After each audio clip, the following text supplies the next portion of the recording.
Premier jour de visite de Manuel Valls en Nouvelle-Calédonie et premier acte officiel, la signature avec le président du gouvernement Alcide Ponga d'une convention sur le prêt garanti par l'État.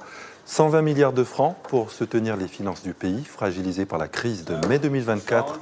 Le ministre en a profité pour annoncer un élargissement des aides à la reconstruction. Les entreprises pourront aussi en bénéficier. Manuel Valls est au micro de Mathieu Ruiz-Barraud et de Charawiane Charawiane. Il y avait une mesure de défiscalisation qui était prévue par le budget, par la loi de finances 2025, pour soutenir la reconstruction des bâtiments commerciaux détruits lors des émeutes.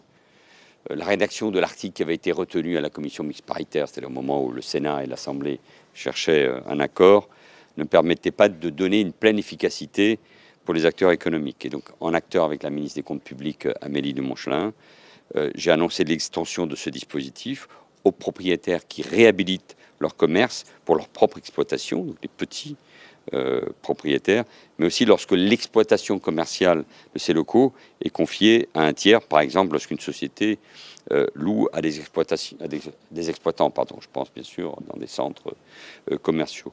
Tous les cas identifiés par les acteurs économiques du territoire pourront être ainsi couverts dès maintenant, dès aujourd'hui, en lien évidemment avec CCI, MEDEF, Chambre des métiers et bien sûr le Haut Commissariat.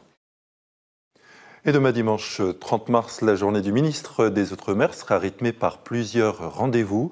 Dès 7h, rencontre avec les Calédoniens au marché de Nouméa. À 8h, Manuel Valls ouvre une première session de négociation au Haut Commissariat. À 12h30, il partage un déjeuner de travail avec les maires. À 15h30, les négociations reprennent.